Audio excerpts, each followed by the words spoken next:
Dear learners, today we will discuss a chapter on laws of motion. In the previous lesson, we have learned to describe the motion of an object in terms of its displacement, velocity and acceleration. But an important question is, what makes an object to move, or what causes a ball rolling to come to a stop? From our everyday experience, we know that we need to push or pull an object to change its position. Football has to be kicked in order to send it over a large distance. You will agree that muscular activity is involved in all these actions and its effect is quite visible. There are, however, many situations where the cause behind an action is not visible. For example, what makes raindrops to fall to the ground? What makes the earth to go around the sun? In this lesson, you will learn the basic laws of motion and discover that force causes motion. After studying this lesson, you will be able to explain the significance of inertia, state Newton's laws of motion and illustrate them with examples, derive mathematical relation between force and acceleration, calculate linear momentum and impulse. We all know that stationary objects remain wherever they are placed. These objects cannot move on their own from one place to another place unless forced to change their state of rest. Similarly, an object moving with constant velocity has to be forced to change its state of motion. So, from all these examples, we can now define inertia. So, what is inertia? The property of an object by which it resists a change in its state of rest or of uniform motion in a straight line is called inertia. So, mass of a body is a measure of its inertia. More the mass, more will be the inertia. The change in velocity of an object can only be brought if a net force acts on it. You are very familiar with the term force. Earlier you have studied about force in your secondary classes. We use it in so many situations in our everyday life. We are exerting force when we are pulling, pushing, kicking, hitting, etc. Though a force is not visible, its effect can be seen or experienced. Forces are known to have different kinds of effects. So, what are the different effects of force? They may change the shape and the size of an object. For example, a balloon changes shape depending on the magnitude of force acting on it. Forces also influence the motion of an object. A force can set an object into motion or it can bring a moving object to rest. A force can also change the direction or speed of motion. Forces can rotate a body about an axis. Force is a vector quantity. For this reason, when several forces act on a body simultaneously, a net equivalent force can be calculated by vector addition. Motion of a body is characterized by its displacement, velocity, etc. We come across many situations where the velocity of an object is either continuously increasing or decreasing. For example, in case of a body falling freely, the velocity of the body increases continuously till it hits the ground. Similarly, in the case of a ball rolling on a horizontal surface, the velocity of the ball decreases continuously and ultimately becomes 0. Now, let us discuss what is force and motion and what is the relation between force and motion. A net non-zero force is required to change the state of a body.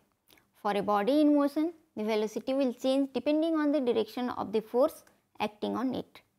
If a net force acts on a body in motion, its magnitude of velocity will decrease if the direction of net force is opposite to the direction of motion. The magnitude of velocity of the body remains constant and only the direction changes if the net force acts on a body in a direction perpendicular to its velocity. Now, let us discuss about first law of motion. We see that in order to move a trolley at constant velocity, it has to be continuously pushed or pulled. So, is there any net force acting on the trolley in the situation mentioned here? You may logically ask, why is it necessary to apply a force continuously to the trolley to keep it moving uniformly? We know that a force on the cart is needed for balancing out the force of friction on the cart. That is, the force of friction on the trolley can be overcome by continuously pushing or pulling it. To study the motion of objects and the relation between force and motion, Galileo conducted an experiment. He observed body is accelerated while moving down and is retarded while moving up an inclined plane, as you can see in the first figure. If it is a horizontal plane surface, the body will move with a uniform speed or uniform velocity if there is no external force, as you can see in the second figure. From these two activities, we can find out what is Newton's first law of motion. Isaac Newton generalized the Galileo's conclusions in the form of a law known as Newton's first law of motion.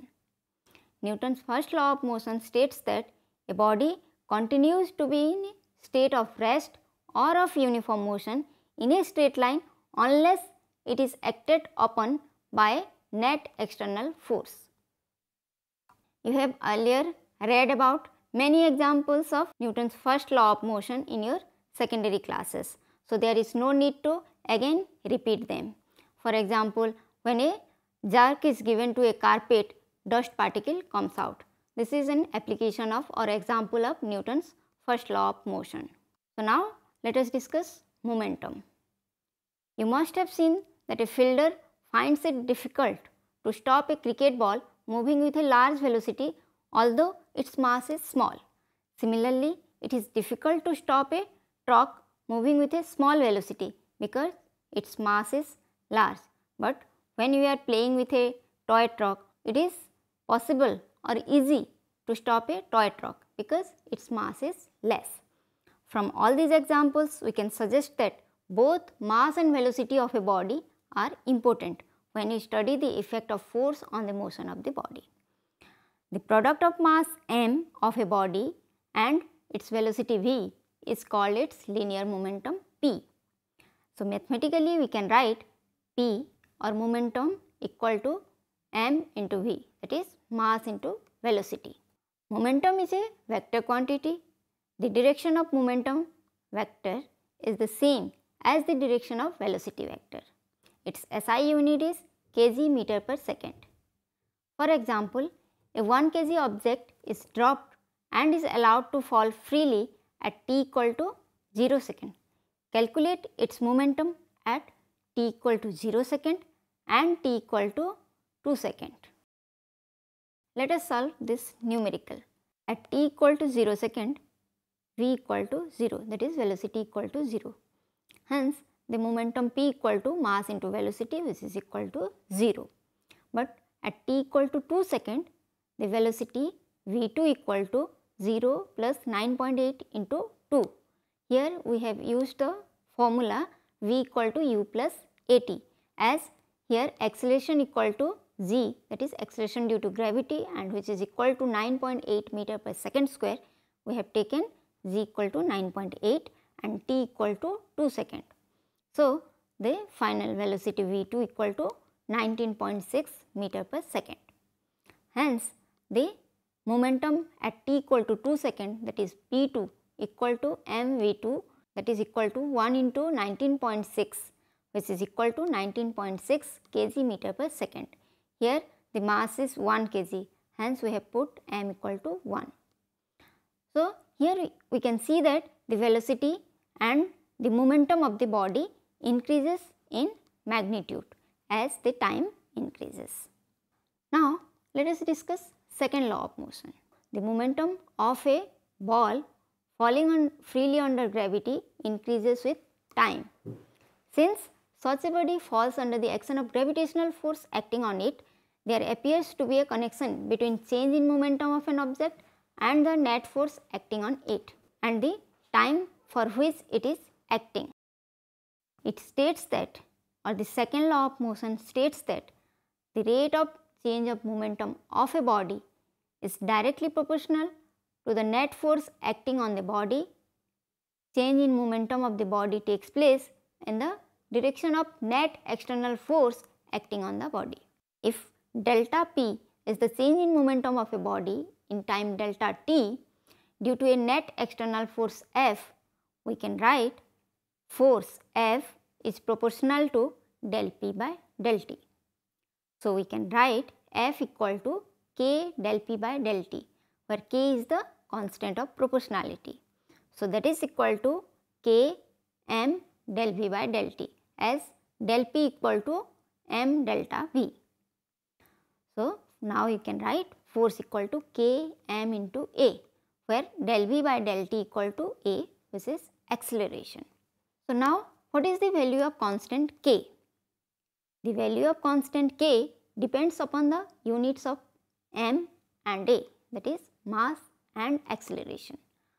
When m equal to 1 unit, A equal to 1 unit and force equal to 1 unit, we can put all this in the equation F equal to Kma, then this comes out to be 1 equal to K into 1 into 1. So, now from all this we can find out that value of K equal to 1. Now, put this value of K in the equation F equal to Kma. So, that becomes F equal to Ma. Now, what are forces in pairs? It is the gravitational pull of the earth which allows an object to accelerate towards the earth. Does the object also pull the earth?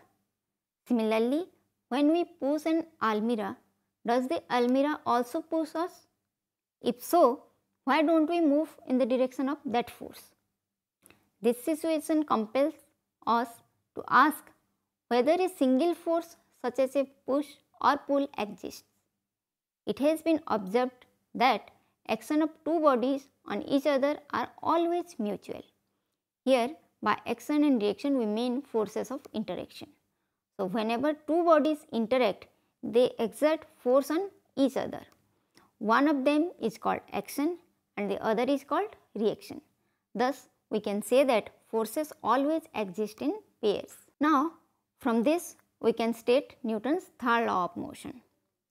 Newton's third law of motion states that to every action there is an equal and opposite reaction. Thus, when a book placed on a table exerts some force on the table and the table also exerts a force of equal magnitude on the book in the upward direction.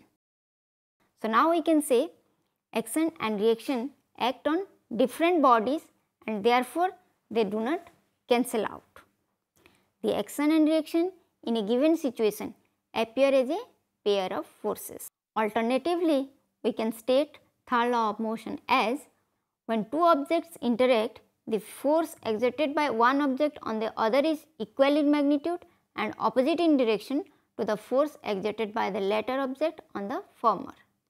If F12 is the force which object 1 experiences due to object 2 and F21 is the force which object 2 experiences due to object 1, then according to Newton's third law of motion, F12 equal to minus F21. Now, what is impulse? The effect of force applied for a short duration is called impulse. Impulse is defined as the product of force F and the time duration delta t for which the force is applied. So, we can write impulse equal to F dot delta t. If the initial and final velocities of a body acted upon by a force F are u and v respectively, then impulse equal to F dot delta t. Impulse is equal to change in linear momentum. Impulse is a vector quantity and SI unit of impulse is kg meter per second. Now, let us summarize what we have studied till now. The inertia of a body is its tendency to resist any change in its state of rest or uniform motion. Newton's first law states that a body remains in a state of rest or of uniform motion in a straight line as long as net external force acting on it is 0. For a single particle of mass m moving with velocity v, we define a vector quantity p called the linear momentum as p equal to mv. Newton's second law states that the time rate of change of momentum of a body is proportional to the resultant force acting on the body. According to Newton's second law, acceleration produced in a body of constant mass is directly proportional to net external force acting on the body. So, F equal to m into A. Newton's third law states that if two bodies A and B interact with each other, then the force which body A exerts on body B will be equal and opposite to the force which body B exerts on body A. I hope you have understood what we have discussed today. Later in this chapter, in another session, we will later discuss what is conservation of momentum and friction.